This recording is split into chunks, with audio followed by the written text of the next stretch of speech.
ಜೈ ಭಗವಾನ್. ಎಲ್ಲರಿಗೂ ನಮಸ್ಕಾರ. ಓಂ ಮಹಾದೇವಿ ಚ ವಿದ್ಮಹೇಶ್ವರವತ್ನಿ ಚಮಹಿ ತನ್ನ ಐಶ್ವರ್ಯ ಲಕ್ಷ್ಮಿ ಪ್ರಚೋದಿತರಿಗೆ ನಮಸ್ಕಾರ. ಇವತ್ತಿನ ವಿಶೇಷ ಸಂಚಿಕೆಯಲ್ಲಿ ಅನೇಕ ವಿಚಾರಗಳನ್ನು ನಾವು ತಿಳ್ಕೊಳ್ಳೋಣ. ಮೊದಲನೇದಾಗಿ ತುಂಬ ಸಾಲ ಇತ್ತು ಅಂತಂದರೆ ಸಾಲದಲ್ಲಿ ಸಿಕ್ಕಾಕೊಂಡು ಒದ್ದಾಡ್ತಾ ಇರ್ತೀರ. ಅಂಥವ್ರಿಗೆ ಒಂದು ಅದ್ಭುತವಾದಂತಹ ಒಂದು ತಂತ್ರ ಹೇಳ್ಕೊಡ್ತೆ. ಆ ತಂತ್ರವನ್ನು ನೀವು ಮಾಡಿದ್ದೇ ಆಯಿತು ಅಂತಂದರೆ ಸಾಲ ತೀರೋಗ್ಬಿಡುತ್ತೆ, ಗೊತ್ತಲ್ಲ. ಇನ್ನೊಂದು ನೋಡಿ, ಈ ಸಾಲ ಹೇಗೆ ತೀರಬೇಕು ಅಂತ ನಾನು ತಿಳಿಸ್ಕೊಡ್ತೀನಿ. ತೀರುತ್ತೆ ಅಂತ ತಿಳಿಸ್ಕೊಡೋದಕ್ಕಿಂತ ಮುಂಚೆ ನೀವು ವಿನಯೋಗಿ ಗುರುಜಿ ಅಂತ ಯೂಟ್ಯೂಬ್ ಚಾನಲ್ ಲೈಕ್ ಮಾಡಿ, ಸಬ್ಸ್ಕ್ರೈಬ್ ಆಗಿ, ಮತ್ತು ಬೆಲ್ ಬಟನ್ ಒತ್ತಿ, ಮತ್ತು ಫೇಸ್ಬುಕ್ ಇನ್ಸ್ಟಾಗ್ರಾಮಲ್ಲೂ ಕೂಡ ಲೈಕ್ ಮಾಡಿ, ಶೇರ್ ಮಾಡಿ, ಮತ್ತು ಫಾಲೋನ ಮಾಡ್ಕೊಳ್ಳಿ. ನೋಡಿ, ವಿಪರೀತ ಸಾಲ ಇತ್ತು ಅಂತಂದರೆ ಏನು ಮಾಡಬೇಕು ಅಂತ ನೋಡಿ. ಸಾಲ ಅನ್ನುವಂಥದ್ದು ಒಂದು ಕರ್ಮ ಅಂತ ಅನ್ನಂಗೆ. ಅಂದರೆ ನಿಮ್ಮ ಹತ್ರ ಸಾಲ ಇತ್ತು ಅಂತಂದರೆ ನಿಮ್ಮ ಹತ್ರ ನೀವು ಯಾರು ಸಾಲ ನೋಡಿ, ಸಾಲದೆಂಬವನೇ ಸಾಲಗಾರ, ಸಾಕೆಂಬವನೇ ಸಾಹುಕಾರ ಅಂತ ಹೇಳ್ತಾರೆ. ಯಾರ ಹತ್ರ ಒಂದು ಸಾಲ ಇತ್ತು ಅಂತಂದರೆ ನೋಡಿ, ಕೋಟ್ಯಾಧೀಶ್ವರನಿಗೂ ಕೂಡ ಒಂದು ಟ್ಯಾಕ್ಸ್ ಉಳಿಸೋಕ್ಕೋಸ್ಕರನಾದ್ರೂ ಅವರು ಸಾಲ ಮಾಡ್ತಾರೆ. ಆ ಥರ ಸಾಲ ಇತ್ತು ಅಂತಂದರೂ ಕೂಡ ಆತನಿಗೆ ಕರ್ಮ ಇದೆ ಅಂತ. ಯಾರಿಗೆ ಜಾಸ್ತಿ ಕರ್ಮ ಇರುತ್ತೋ ಅವ್ರಿಗೆ ಸಾಲ ಇರುತ್ತೆ. ಈ ಸಾಲ ಅನ್ನೋಂಥದ್ದು ಏನು ಮಾಡಿಬಿಡುತ್ತೆ ಅಂತಂದರೆ ನೋಡಿ, ಒಂದು 6 ತಿಂಗಳು ನೀವು ಯಾವ್ದಾರೊಂದು ಸಾಲ ಮಾಡಿಲ್ಲ ಅಂದ್ಕೊಳ್ಳಿ, ಒಂದು 6 ತಿಂಗಳು ನಿಮ್ಗೆ ಕೆಲಸ ಇಲ್ಲ ಅಂತಂದರೂ ಕೂಡ ಯಾರೋ ಬಂದು ಊಟ ಕೊಡ್ತಾರೆ, ಯಾರೋ ಒಂದು ಆಶ್ರಯ ಕೊಡ್ತಾರೆ, ಹೆಂಗೋ ನಡೆದೋಗ್ಬಿಡ್ತದೆ. ಆದರೆ ನೀವು ಸಾಲ ಮಾಡಿಬಿಡ್ತು ಅಂತಂದರೆ ಯಾವುದೇ ಕಾರಣಕ್ಕೂ ಅವನು ನಿಮಗೆ ಹೊಟ್ಟೆಗಿದೆಯೋ ಇಲ್ವೋ ಅವ್ರಿಗೆ ಸಾಲ ತೀರಿಸ್ಬೇಕು, ಬಡ್ಡಿ ಕಟ್ಟಲೇಬೇಕು. ಆ ರೀತಿ ಆಗ್ಬಿಡುತ್ತೆ. ಅಂದರೆ ಜೀವನದಲ್ಲಿ ಜಿಗುಪ್ಸೆ ಅನ್ನುವಂಥದ್ದು ಜಾಸ್ತಿ ಆಗ್ತಾ ಬಂದ್ಬಿಡುತ್ತೆ. ಅದಕ್ಕೋಸ್ಕರ ನೀವು ಏನು ಮಾಡೋದಂದ್ರೆ ಸಾಲ ಮಾಡೋದನ್ನು ನೀವು ಫಸ್ಟ್ ಅವಾಯ್ಡ್ ಮಾಡಬೇಕು. ಒಂದು, ಈಗ ಆಲ್ರೆಡಿ ಸಾಲ ಮಾಡಿಬಿಟ್ಟಿದ್ದು, ಅದಕ್ಕೇನು ಮಾಡಬೇಕು, ನೀವು ಲಕ್ಷ್ಮೀ ದೇವಿ ಹತ್ರ ಹೋಗಬೇಕು, ಗೊತ್ತಲ್ಲ. ತಾಯಿ ಲಕ್ಷ್ಮೀ ಹತ್ರ ಹೋಗ್ಬಿಟ್ಟು ಲಕ್ಷ್ಮೀ ದೇವಸ್ಥಾನನೇ ಆಗಬೇಕು. ಲಕ್ಷ್ಮೀ ದೇವಸ್ಥಾನ ತುಂಬ ಕಡಿಮೆ, ಗೊತ್ತಲ್ಲ. ಹಾಗಾಗಿ ಲಕ್ಷ್ಮೀ ದೇವಸ್ಥಾನಕ್ಕೆ ಹೋಗ್ಬಿಟ್ಟು, ಗೊತ್ತಲ್ಲ, ನೋಡಿ, ಪುಣ್ಯಕ್ಷೇತ್ರಕ್ಕೆ ಹೋಗಬೇಕು ಅನ್ನೋದು. ನೋಡಿ, ಕೊಲ್ಲಾಪುರದ ಮಹಾಲಕ್ಷ್ಮಿ ಇದೆಯಲ್ಲ, ವೆರಿ ವೆರಿ ವೆರಿ ಪವರ್ಫುಲ್. ನೀವು ಅಲ್ಲಿ ಆ ಒಂದು ಕೊಲ್ಲಾಪುರದ ಮಹಾಲಕ್ಷ್ಮಿ ದೇವಸ್ಥಾನಕ್ಕೆ ಹೋಗ್ಬಿಟ್ಟು ಮತ್ತೆ ನೀವು ಏನು ಗೊತ್ತಾ ಸಂಕಲ್ಪ ಮಾಡಬೇಕು, ಏನಿಲ್ಲ, ಕೆಲವೊಂದು ಸರಿ ಸಂಕಲ್ಪ ಮಾಡಿದ್ರೆ ಸಾಕು, ನಿಮ್ಗೆ ಅನುಕೂಲ ಆಗಿಬಿಡ್ತದೆ. ಹೆಂಗೆ ಸಂಕಲ್ಪ ಮಾಡಬೇಕು ಅಂತಂದರೆ ನೋಡಿ, ದೇವರು ಯಾವುದಕ್ಕೆ ವರ ಕೊಡ್ತಾನೆ ಅಂತಂದರೆ ನಿಮಗೋಸ್ಕರ ನೀವು ಕೇಳ್ತು ಅಂತಂದರೆ 50% ಅಷ್ಟೇ ನಿಮಗೆ ವರ ಕೊಡೋವಂಥದ್ದು. ಆದರೆ ಬೇರೆಯವ್ರಿಗೋಸ್ಕರ ನೀವು ಕೇಳ್ತು ಅಂದರೆ ನಿಮ್ಮ ತಮ್ಮಂಗೋ, ನಿಮ್ಮ ಪಕ್ಕದ ಮನೆಯವ್ರಿಗೋ, ನಿಮ್ಮ ಫ್ರೆಂಡ್ಸ್ಗೋ, ನಿಮ್ಮ ರಿಲೇಟಿವ್ಸ್ಗೋ ನೀವು ಕೇಳ್ಕೊಬಿಡ್ತು ಅಂತ ತಕ್ಷಣ ವರ ಕೊಟ್ಬಿಡ್ತಾನೆ. ನಿಮಗೋಸ್ಕರ ನೀವು ಕೇಳ್ತು ಅಂತಂದರೆ ವರ ಕಡಿಮೆ. ದಿಸ್ ಇಸ್ ಎನ್ ಯೂನಿವರ್ಸಲ್ ಲಾ. ಹೆಂಗೆ ಅಂತಂದರೆ ಇವಾಗ ನಾನು ಗ್ರೇಟು, ನಾನು ಹಂಗೆ ಮಾಡಿದ್ದೀನಿ, ಹಿಂಗೆ ಮಾಡಿ, ಆ ಥರ ಸಾಧನೆ ಮಾಡಿ, ಈ ಥರ ಸಾಧನೆ ಮಾಡಿ ನಿಮಗೆ ನೀವೇ ಹೇಳ್ಕೊತು ಅಂತಂದರೆ ನಿಮ್ಗೇನಾಗುತ್ತೆ, ಎದುರುಗಡೆ ಇರೋಂಥನು 50% ಅಷ್ಟು ನಂಬ್ತಾನೆ, ಅಥವಾ 50% ಅಷ್ಟು ಬೈಕೋತಾನೆ, ಅಥವಾ ಇನ್ನು ಚೂನ ಕೊಚ್ಕೋತಾನೆ ಅಂತ ನಂಬಲ್ಲ. ಇನ್ನು 50% ನಂಬ್ತಾರೆ, 50% ನಂಬಲ್ಲ. ಆದರೆ ಬೇರೆಯವ್ರು ನಿಮ್ಮ ಬಗ್ಗೆ ಹೇಳಿದಾಗ ಸಂಪೂರ್ಣವಾಗಿ ನಂಬ್ತಾರೆ. ಅದೇ ರೀತಿ ದೇವ್ರ ಹತ್ರ ಹೋಗ್ಬಿಟ್ಟು ನಮ್ಮ ಫ್ರೆಂಡ್ಗಳೇದಾಗಲಿ, ನಮ್ಮ ರಿಲೇಟಿವ್ಸ್ಗಳೇದಾಗಲಿ, ಅಥವಾ ನಿಮಗೆ ಬೇರೆಯವ್ರ ಬಗ್ಗೆ ನೀವು ಕೇಳ್ಕೊತು ಅಂತಂದರೆ ದೇವರು ತಕ್ಷಣ ನೋಡಿ, ಯಾವುದೇ ಕಾರಣಕ್ಕೂ ಒಬ್ಬ ವ್ಯಕ್ತಿ ಇನ್ನೊಬ್ಬ ವ್ಯಕ್ತಿ ಕೇಳ್ಕೊಳ್ಳಲ್ಲ, ಅವನದು ಮಾತ್ರ ಕೇಳ್ಕೊತಾನೆ. ಆದರೆ ಇನ್ನೊಬ್ಬಂದು ಕೇಳ್ತಾ ಇದ್ದಾನೆ ಅಂತಂದರೆ ನಿಜವಾಗ್ಲೂ ಅವನಿಗೆ ಸಮಸ್ಯೆ ಇದೆ, ನಿಜವಾಗ್ಲೂ ಅವನಿಗೆ ತುಂಬ ಅವಶ್ಯಕತೆ ಇದೆ. ಅದಕ್ಕೋಸ್ಕರ ನಾವು ಕೊಟ್ಬಿಡ್ಬೇಕು ಅಂತಂದ್ಬಿಟ್ಟು ದೇವ್ರು ಏನು ಮಾಡ್ತಾರೆ, ಇಮಿಡಿಯೇಟಾಗಿ ವರ ಕೊಟ್ಬಿಡ್ತಾನೆ, ಗೊತ್ತಲ್ಲ. ಅದಕ್ಕೋಸ್ಕರ ನೋಡಿ, ಎಷ್ಟೊಂದು ಜನ ಏನು ಮಾಡ್ತಾರೆ ಅಂತಂದರೆ ಈ ಪುಣ್ಯಕ್ಷೇತ್ರಕ್ಕೆ ಹೋಗ್ತೀನಿ ಅಂತಂದರೆ ನಮಗೂ ಒಂದು ಕೇಳ್ಕೊಬಂದ್ಬಿಡಿ ಒಳ್ಳೇದಾಗಲಿ ಅಂತ. ಇನ್ನು ಬರಬೇಕಾಗಿರೋ ದುಡ್ಡು ಬರ್ತಾಯಿಲ್ಲ ಅಂದರೆ, ಕೊಡೋರಿಗೆ ಕೊಡೋಕ್ಕಾಗ್ತಾಯಿಲ್ಲ ಅಂದರೆ, ಸಿಕ್ಕಾಪಟ್ಟೆ ಸಾಲ ಆಗಿತ್ತು ಅಂದರೆ, ಗುರುಗಳೇ ದುಡ್ಡು ನೀರು ಥರ ಖರ್ಚಾಗ್ತೈತೆ ಗುರುಗಳೇ, ಏನು ಮಾಡೋದು ಅನ್ನೋದೇ ಗೊತ್ತಾಗ್ತಾಯಿಲ್ಲ ಅಂದರೆ ಅದಕ್ಕೆಲ್ಲ ತಲೆನೇ ಕೆಡಿಸ್ಕೊಬಿಡಿ. ಇದಕ್ಕೆಲ್ಲ ಏಕೈಕ ರಾಮಬಾಣ ಅಂದರೆ ಅಷ್ಟಲಕ್ಷ್ಮಿ ಯಂತ್ರ. ಈ ಅಷ್ಟಲಕ್ಷ್ಮಿ ಯಂತ್ರ ಮನೆ ಇಟ್ಟಂತಂದರೆ ನಿಮ್ಮ ಹಣಕಾಸಿನ ಸಮಸ್ಯೆ ಸಂಪೂರ್ಣವಾಗಿ ನಿವಾರಣೆ ಆಗಿಬಿಡ್ತದೆ. ಸಾಲ ಪಟ್ಟಂತ ತೀರೋಗ್ಬಿಡ್ತದೆ. 6 ತಿಂಗಳು ವರ್ಷದಲ್ಲಿ ಅದು ಎಂಥದ್ದೇ ಕೋಟಿ ಸಾಲ ಇದ್ರೂ ಸಂಪೂರ್ಣವಾಗಿ ನಿವಾರಣೆ ಆಗಿಬಿಡ್ತದೆ, ಗೊತ್ತಲ್ಲ. ಇಂಥ ಅದ್ಭುತವಾದಂಥ ಒಂದು ಯಂತ್ರ. ಈ ಯಂತ್ರವನ್ನು ನಿಮ್ಮ ಮನೇಲಿ ಪ್ರತಿಷ್ಠಾಪನೆ ಮಾಡಿದ್ದೆ ಆಯಿತು ಅಂತಂದರೆ ನಿಮಗೆ ಸಾಕ್ಷಾತ್ ಲಕ್ಷ್ಮೀ ದೇವಿನ ಮನೇಲಿ ನಡೆಸಿದಾಗ ಹಾಗೆ. ಇದಕ್ಕೆ ಮುಟ್ಟು ಕಟ್ಟು ಚಟ್ಟು ಮಡಿ ಮೇಲಿಗೆ ಸುತ್ತಕ ಗಿತ್ಕ ವೆಜ್ಜು ನಾನ್ ವೆಜ್ ಜಾತಿ ಗೀತಿ ದಿಕ್ಕು ಗಿಕ್ಕು ಆ ಥರದ್ದೇನೂ ಇಲ್ಲ. ಇಟ್ಟರೆ ಸಾಕು ಕೆಲಸ ಆಗುತ್ತೆ. ದೇವ್ರ ಮಲ್ಲಾರು ಇಡ್ಬೋದು, ಬೀರುನಲ್ಲಾರು ಇಡ್ಬೋದು. ಪ್ರತಿದಿನ ಪೂಜೆ ಮಾಡಲೇಬೇಕು ಅಂತ ಏನಿಲ್ಲ. ಪೂಜೆ ಮಾಡಲಿಲ್ಲ ಅಂತಂದು ಕೂಡ ನಡೀತಿದೆ. ಅದ್ಭುತವಾದಂಥ ಒಂದು ಯಂತ್ರ ಇದು. ಕರ್ಮ ಕಳೆದಿದ್ರೆ ಮಾತ್ರ ಇದನ್ನು ತೊಗೊಳೋದಕ್ಕಾಗೋದು.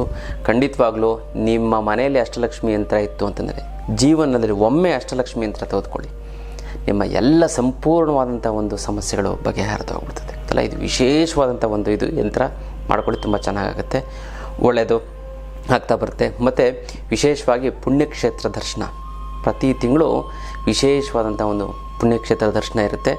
ನಾವು ಸ್ವತಃ ಒಂದು ಆಧ್ಯಾತ್ಮ ಪಯಣ ಅಂತ ಮಾಡ್ತಾಯಿದ್ವಿ. ಮುಂದಿನ ತಿಂಗಳು ಕೇರಳಕ್ಕೆ ಹೋಗ್ತಾಯಿದ್ದೀವಿ, ಅದೇ ಮುಂದಿನ ತಿಂಗಳು ಕಾಮಾಖ್ಯಗೆ ಹೋಗ್ತಾಯಿದ್ದೀವಿ, ಮತ್ತು ಪುರಿ ಜಗನ್ನಾಥ ಒಂದು ಯಾತ್ರೆಗೆ ಹೋಗ್ತಾಯಿದ್ದೀವಿ. ಆ ಒಂದು ಪುಣ್ಯಕ್ಷೇತ್ರದ ಒಂದು ದರ್ಶನವನ್ನು ಮಾಡ್ಕೊಳ್ಳಿ, ನಿಮ್ಮ ಜನ್ಮ ಪಾವನ ಆಗ್ಬಿಡ್ತದೆ ಗೊತ್ತಲ್ಲ. ಅತ್ಯಂತ ಕಡಿಮೆ ಖರ್ಚಿನಲ್ಲಿ, ಅದು ಫ್ಲೈಟಲ್ಲಿ ಹೋಗಿ ಫ್ಲೈಟಲ್ಲಿ ಬರುವಂಥದ್ದು, ಊಟ ತಿಂಡಿ ವ್ಯವಸ್ಥೆ ಪ್ರತಿಯೊಂದು ನಮ್ಮದೇ ಇರುತ್ತೆ, ನಮ್ಮ ಒಂದು ಟ್ರಸ್ಟ್ ವತಿಯಿಂದ ಇರುತ್ತೆ. ಆ ಆಧ್ಯಾತ್ಮ ಪಯಣಕ್ಕೆ ನೀವೆಲ್ಲ ಭಾಗಿಯಾಗಿ ಹೆಚ್ಚಿನ ಮಾಹಿತಿಗೆ ಕೆಳಗಡೆ ಕೊಟ್ಟಿರೋಂಥ ಒಂದು ಫೋನ್ ನಂಬರ್ಗೆ ನೀವು ಫೋನ್ ಮಾಡಿ. ನಿಮ್ಮದು ಎಲ್ಲ ರೀತಿಯಂಥ ಒಂದು ಸಂಪೂರ್ಣ ಜವಾಬ್ದಾರಿ ನಮ್ಮದು. ಹಣಕಾಸಿನ ಸಮಸ್ಯೆಗೆ ಅಷ್ಟಲಕ್ಷ್ಮಿ ಯಂತ್ರ, ಜೀವನದಲ್ಲಿ ಸಂತೋಷವಾಗಿರೋದಕ್ಕೆ ಆಧ್ಯಾತ್ಮ ಪಯಣ, ಭಗವತ್ ಚಿಂತನೆ ಮತ್ತು ಭಗವಂತನ ಒಂದು ದರ್ಶನ ಗೊತ್ತಲ್ಲ. ಇದು ವಿಶೇಷವಂತ ಒಂದು ವಿಚಾರ ಅಂತ ಇವರಂತಾರೆ. ಪಕ್ಕದ ಮನೆಯವ್ರು ಇರ್ತಾರೆ, ಬಟ್ ಅವ್ರು ಕೇಳ್ಕೊಳ್ಳೋದೇ ಇಲ್ಲ. ಅವ್ರು ಹೋಗಿ ಅವ್ರದ್ದೇ ಕೇಳ್ಕೊಳ್ಳೋದು ರಾಶಿ ಇರುತ್ತೆ, ಇವ್ರು ಕೇಳ್ಕೊಳ್ಳೋಣ ಹ್ಞೂ ಅಂತಾರೆ ಅಷ್ಟೇ. ಏನಕ್ಕೆ ಹಂಗಂತಾರೆ ಅಂತಂದರೆ ಪುಣ್ಯದ ಫಲ. ಅದಕ್ಕೋಸ್ಕರ ನೀವೇನು ಮಾಡಬೇಕು ಅಂತಂದರೆ, ಸಂಕಲ್ಪಕ್ಕೆ ಒಂದು ಶಕ್ತಿ ಇರುತ್ತೆ ಅಂತ ಹೇಳ್ತೀನಲ್ಲ. ನೀವು ಸಾಲ ತೀರಬೇಕು ಅಂತಂದರೆ ಅಥವಾ ಇನ್ಯಾವುದಾದ್ರು ಒಂದು ಅನುಕೂಲ ಆಗಬೇಕು ಅಂತಂದರೆ ಫಸ್ಟು ನೀವೇನು ಮಾಡಬೇಕು, ಸಂಕಲ್ಪವನ್ನು. ಅದಕ್ಕೆ ನೀವು ಪುರೋಹಿತರು ಏನು ಮಾಡ್ತಾರೆ, ನೀವು ಇದು ಸಂಕಲ್ಪ ಮಾಡ್ತಾರೆ, ಅರ್ಚನೆ ಅಂತ ಹೇಳ್ತಾರೆ ಗೊತ್ತಲ್ಲ. ಅರ್ಚನೆಯಲ್ಲೇ ಸಂಕಲ್ಪವನ್ನು ಮಾಡ್ತಾರೆ. ಸಂಕಲ್ಪ ಮಾಡಿಸಿ ಅಂತ ಹೇಳ್ತಾರೆ, ಅರ್ಚನೆ ಮಾಡಿಸಿ ನೋಡಿ. ಸಂಕಲ್ಪ ಮತ್ತು ಇದು ತುಂಬ ಕಡಿಮೆ, 5 ರೂಪಾಯಿ 10 ರೂಪಾಯಿ, ಮ್ಯಾಕ್ಸಿಮಮ್ 25 ರೂಪಾಯಿ ತಗೋತಾರೆ. ನೀವು ಏನು ಮಾಡಿ ಅಂತಂದರೆ, ನಿಮ್ಮ ಫ್ರೆಂಡಿಗೆ ಹೇಳಿಬಿಟ್ಟು ನೀವು ಸಿಂಪಲ್ ಆಗಿರೋಂಥದ್ದನ್ನು ಮಾಡಿ, ತಮ್ಮ ನೋಡಪ್ಪ ತಗೋ, ನನ್ನ ಪರವಾಗಿ ನೀನು ಕೇಳ್ಕೊ ಅಂತ ಅಂದ್ಬಿಟ್ಟು ನೀವು ಅರ್ಚನೆ ನೀನು ಕೇಳ್ಕೊ, ನನ್ನ ಪರವಾಗೂ ಕೂಡ ಕೇಳ್ಕೊ ಅಂತ ಅರ್ಚನೆ ಟಿಕೆಟು ಏನಾದ್ರು ತಕ್ಕೊಟ್ಬಿಡ್ತು ಅಂತಂದರೆ ಅವ್ರು ಅರ್ಚನೆ ಮಾಡಿಸ್ತಾರೆ, ಅವಾಗ ನಿಮ್ಮ ಪರವಾಗೂ ಕೂಡ ಕೇಳ್ಕೊತಾರೆ. ಇದು ಎನರ್ಜಿ ಎಕ್ಸ್ಚೇಂಜ್ ಅಂತ ಹೇಳ್ತಾರೆ ಗೊತ್ತಲ್ಲ. ನೀವು ಸಕ್ಸಸ್ ಆಗಬೇಕು ಅಂತಂದರೆ ಇಷ್ಟೇ, ಸಾಲ ತೀರಬೇಕು ಅಥವಾ ಇನ್ನೊಂದು ಏನಾದ್ರು ಒಂದು ಒಳ್ಳೇದಾಗಬೇಕು ಅಂತಂದರೆ ನೀವು ಅವ್ರ ಬಗ್ಗೆ ಕೇಳ್ಕೋಬೇಕು, ಅವ್ರು ನಿಮ್ಮ ಬಗ್ಗೆ ಕೇಳ್ಕೋಬೇಕು ಅಷ್ಟೇ. ಇದು ಬೇಗ ಕೆಲಸ ಆಗುತ್ತೆ. This A very simple technique, simple ತಂತ್ರ. ಬಟ್ ಏನು ಅಂತಂದರೆ ಇದನ್ನು ಮಾಡಬೇಕು, ಮಾಡಿಸಬೇಕು. ಬಟ್ ನೋಡಿ, ನೀವು ಕೇಳ್ಕೊಳ್ಳೋಂಥವ್ರು ಮನಸ್ಸು ಪರಿಶುದ್ಧವಾಗಿರಬೇಕು, ನಿರ್ಮಲವಾಗಿರಬೇಕು. ಕೇಳ್ಕೊಡೋಂಥ ವ್ಯಕ್ತಿ ಹ್ಞೂ ಅಂತ ಅಂದ್ಬಿಟ್ಟು ಮನಸ್ಸಲ್ಲಿ ಇವ್ನು ಕೇಳ್ಕೊಳ್ಳದೆ ಇದ್ದರೆ ನಿಮ್ಮ ಪರಿಹಾರ ಆಗಲ್ಲ ಗೊತ್ತಲ್ಲ. ಅದಕ್ಕೋಸ್ಕರ ನೀವೇನು ಮಾಡಬೇಕು ಅಂತಂದರೆ, ಪರಿಶುದ್ಧವಾಗಿ ನೀವು ಕೇಳ್ಕೋಬೇಕು. ಕೇಳ್ಕೊತು ಅಂತಂದರೆ ಅದು ಈ ವಿಶೇಷವಾಗಿ ಈ ಲಕ್ಷ್ಮೀ ದೇವಸ್ಥಾನ ಕೆಳಗೆ ನೀವು ಹೋಗ್ಬಿಟ್ಟು ನೀವು ಕೇಳ್ಕೊತು ಅಂತಂದರೆ, ಅದಕ್ಕೆ ನೀವೇನು ಮಾಡ್ತಾರೆ ಅಂದರೆ, ಪುರೋಹಿತರು ಅದಕ್ಕೆ ಅಂತ ಸ್ಪೆಷಲ್ಲಾಗಿ ಅಪಾಯಿಂಟೆಡ್ ಆಗಿರ್ತಾರೆ ಪ್ರತಿಯೊಂದು ದೇವಸ್ಥಾನದಲ್ಲೂ ಕೂಡ. ನಿಮ್ಮ ಪರವಾಗಿ ಅವ್ರು ಕೇಳ್ಕೊತಾರೆ ಇವ್ರು ಒಳ್ಳೇದಾಗಲಿ ಅಂತ. ನೀವೇನು ಮಾಡ್ತೀರಿ, ನಿಮ್ಮ ಹೆಸ್ರಲ್ಲಿ ಮಾತ್ರ ಅರ್ಚನೆ ಮಾಡಿಸ್ತೀರ. ನೀವೇನು ಅಂತ ಹೇಳಬೇಕು ಪುರೋಹಿತರಿಗೆ, ನನಗೆ ಕೆಲಸ ಸಿಗಲಿ, ನಂಗೆ ದುಡ್ಡು ಬರಲಿ, ನನ್ನ ಸಾಲ ತೀರಲಿ ಅಂತ ನೀವೇನು ಮಾಡಬೇಕು, ಬೇರೆಯವ್ರಿಗೆ ಅಂದರೆ ಪುರೋಹಿತರಿಗೆ ಹೇಳಿ, ಪುರೋಹಿತರೆ ನಾನು ಈ ಸರಿ ಒಂದು ಕೆಲಸ ಸಿಗಬೇಕು ಅಥವಾ ನನ್ನ ಸಾಲ ತೀರಬೇಕು ಅಂತ ವಿಶೇಷವಾಗಿ ನನ್ನ ಹೆಸರಲ್ಲಿ ಪೂಜೆ ಮಾಡಿ ಅಂತಂದರೆ ಆಯಿತು ಅಂತ ಅವ್ರು ಒಂದು ಮಂತ್ರ ಹೇಳ್ಕೊಂಡು ಮಾಡ್ತಾರೆ. ಆವಾಗ ನಿಮಗೆ ಪ್ರತಿಫಲ ಸಿಗುತ್ತೆ. ನೀವೇನು ಮಾಡ್ತಾರೆ, ನಮ್ಮ ಹೆಸರು ಮಾಡಿಬಿಡಿ ಅಂತ ಅಂದ್ಬಿಡಿ. 100ಕ್ಕೆ 99 ಜನ ಹಿಂಗೆ ಮಾಡೋದು. ಹೆಸರು ಮಾತ್ರ ಸಂಕಲ್ಪ ಮಾಡಿಸ್ತಾರೆ.